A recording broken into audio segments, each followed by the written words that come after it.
To avoid being accused of favoritism, my mother forced me, despite my severe anemia, to participate in the school's group blood donation drive. After only 100 milliliters, my vision started going dark. I reached for the needle, trying to stop the procedure, but the young nurse immediately grabbed my wrist and pinned it down. Only 100 milliliters and you already want to quit? The other students all donated 400. She glanced at my pale face, her eyes full of disgust. Donating blood is something honorable. Selfish people like you, pretending to be sick just to get out of it, deserve to have double drawn as punishment. Nearby, my mother watched me coldly, disappointment written all over her face. Brianna Hayes, is this really how I raised you? Everyone else donated. Don't think you're special. You will finish these 400 milliliters today, even if it kills you. I gasped for air, my heartbeat pounding so violently it felt like my chest would explode. By the time they reached the third bag, my vision had completely blurred and I collapsed heavily onto the floor. My soul slowly drifted upward as I looked at my mother with guilt in my eyes. I'm sorry, Mom. I really wasn't lying. This time, I truly couldn't hold on any longer. A suffocating feeling, like death itself gripping my throat, suddenly crashed over me. My vision went black and my body collapsed onto the blood donation table. The needle shifted with the impact and blood began flowing backward through the tube. The nurse drawing my blood, Sharon Jones, shoved me impatiently and yanked the needle out. I'm trying to draw blood here. Can you stop moving around?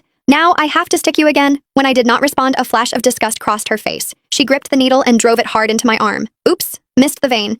You don't mind, right? Sharon deliberately stabbed me several more times before finally stopping, leaving my arm bruised blue and purple. However, by then, I could not feel pain anymore. Well, I'll give you credit for enduring it. No sense of collective spirit at all. Everyone's donating blood and you're here pretending to be sick and fainting. It's only 400 milliliters. Everyone else donated. You're the only one acting delicate. She switched out the blood bags without even looking up, muttering under her breath. Mrs. Cole is such an outstanding person. How could she possibly have a daughter as selfish and irresponsible as you? The students lined up behind me began whispering among themselves. I heard she has severe anemia and still came to donate blood. Did she actually die? No way. Didn't the nurse say she was faking it to get out of donating?